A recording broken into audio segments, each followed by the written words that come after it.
Hello there. You know, it is in this season of holiday shared both by Alternian and Earth citizens that I have decided to share with you one of my favorites from the classic book, Politically Correct Holiday Stories. I thought we would start with a personal favorite, Frosty, the Person of Snow. Bobby and Betty were two siblings who fought over everything. Sometimes they fought over big things, sometimes they fought over little things. And, as with most male-female conflict communication patterns, they usually couldn't even agree on which issues were big and which were little. No amount of crisis intervention could get them to stop bickering. One winter day, their frustrated caregiver sent them outside to play. A layer of fresh snow had fallen the previous night, the first of the season, and the world outside looked as heavily frosted as a matrimonial enslavement cake.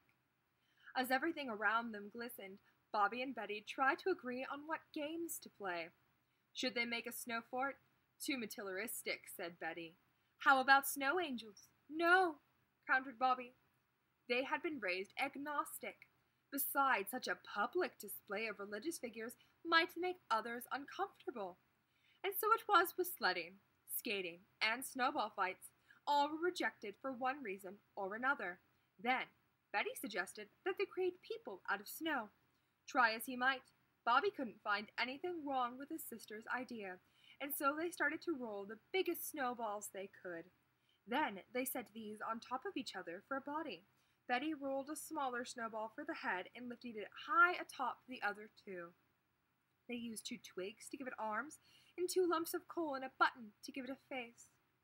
Bobby wanted to put a corncob pipe in its mouth, but Betty objected, saying that the implied endorsement would harm the more impressionable children in the neighborhood. Bobby said angrily, "When I make a snowman, he always has a corncob pipe." "What do you mean?" Betty answered.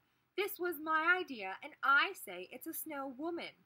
"But it's shaped like a man," said Bobby.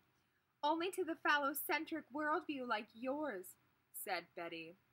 "How can it be a woman if we use the old top hat? Women don't wear top hats." "Oh, yeah? What about Marlene Dietrich?" And so it continued, with neither side budging an inch, and the snow figure standing there, a silent witness.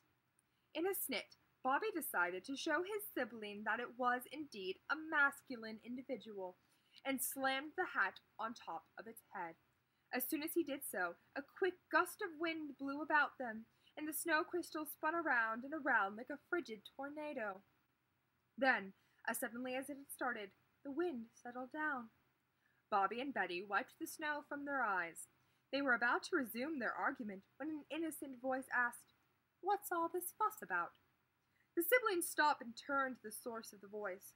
There, right where there had just been assembled a frigid figure, stood a living, breathing, and fully articulate snow being. Their mouths fell open as they stared at this marvel. "It seems like such a silly argument," it continued, "especially since you neglected to give me any private parts." Betty regained her composure quickly.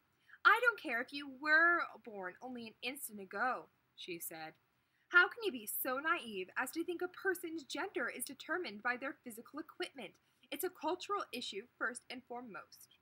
"If you want to get huffy," retorted the newcomer, "tell me why you are going to assign me a gender without asking me my preference first." Betty's face reddened at her insensitivity. "So what would you prefer?" asked Bobby. "After watching the way you two communicate, I prefer neither. I think I'd just like to be called a person of snow." "And what shall your name be?" asked Betty, trying to make amends. "In a postmodern comment on the preconceptions of society at large, I'm going to choose the most obvious name possible. You can call me Frosty." Bobby and Betty agreed that it was a wonderful name.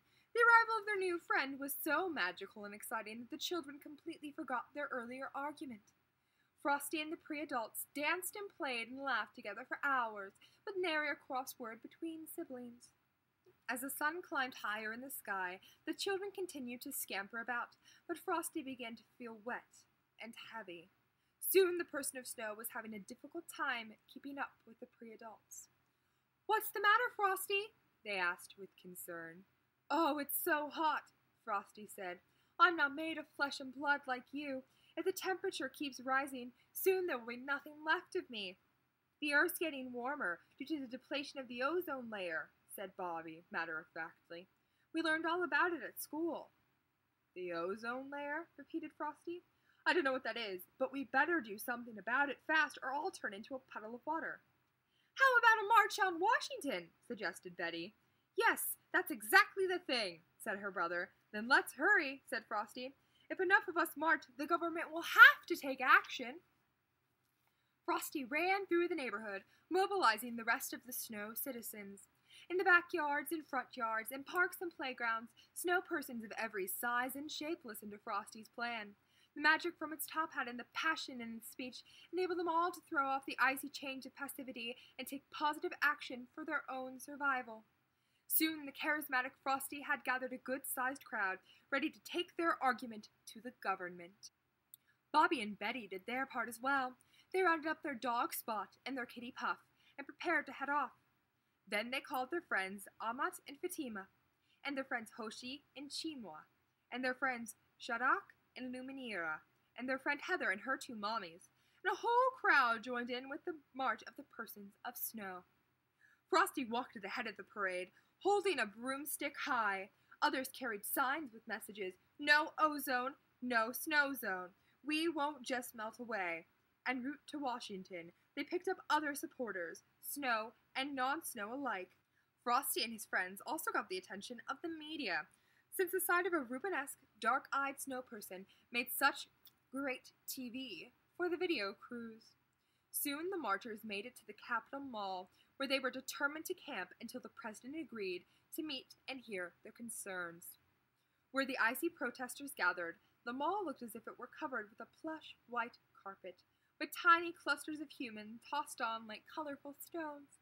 Unfortunately, Washington did not have a cool climate at all, and many of the persons of Snow were beginning to feel very uncomfortable.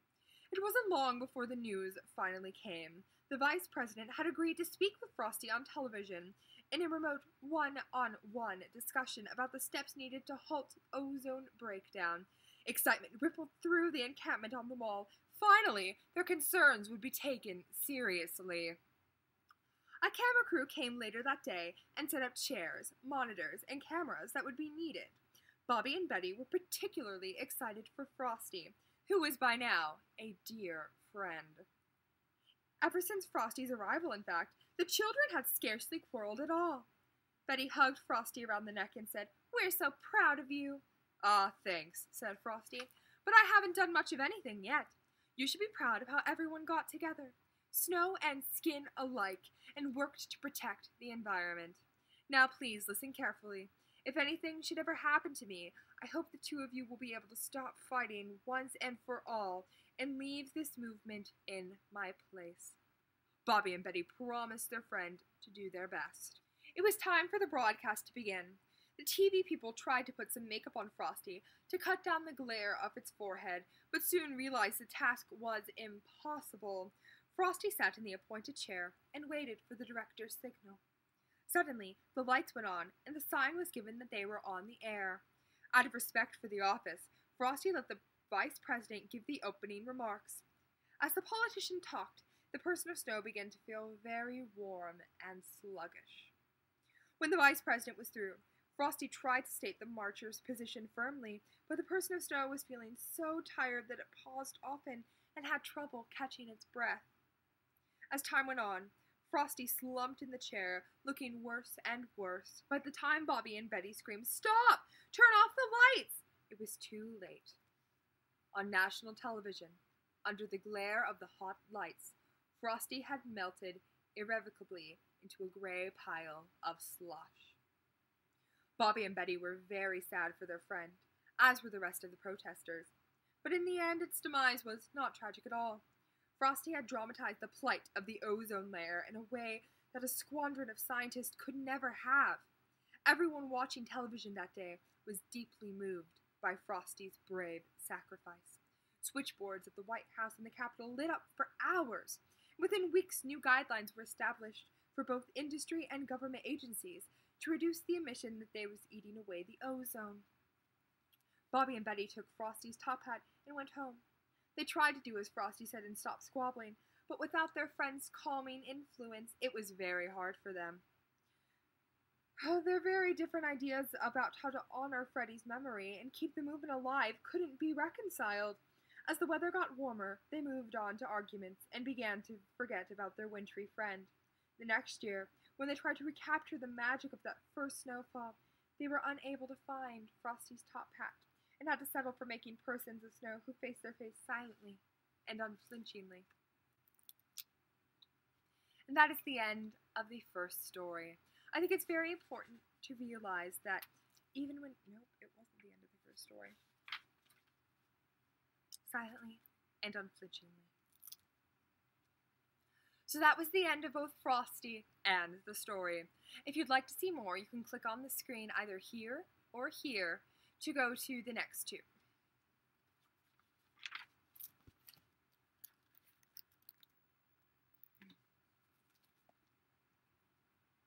That was the end of the first story. That was the end of Frosty and the first story. If you'd like to hear more, you can either click here or here on the screen to go to one of the other politically correct Christmas tales. Oh. So that was the end of both Frosty and our story. However, if you would like to hear some more, you can click here or here and be taken to the next politically correct holiday tale. If not, then I would just like to wish you a Merry Christmas or whatever holiday you happen to celebrate, and try to remind you to keep it as untriggering and unoffensive for everybody else as possible.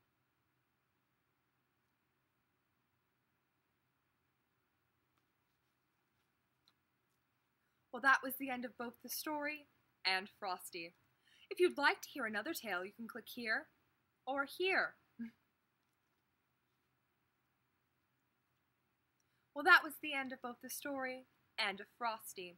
If you would like to hear another politically correct holiday tale, please click here or here. If not, then I just want to say Merry Christmas. Well, that was the end of both the story and of Frosty. If you'd like to hear another tale, you can click here or here. Go on, you can click. Really, I do insist upon it. Or I guess if you don't want to, I could always go into a lecture about, how offensive it was that they used the word it instead of they for the person of snow. I mean, even though it wasn't... Well, that was the end of the story and of Frosty. If you'd like to hear another story, you can click here or here. Really, I do insist you click. They're quite important stories, especially for traditions.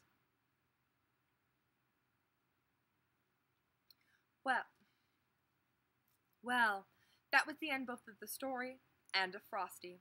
If you'd like to hear another tale, you can click here or here. Really, I do insist that you click. Or I guess if you don't want to, I could always just go into a lecture about the...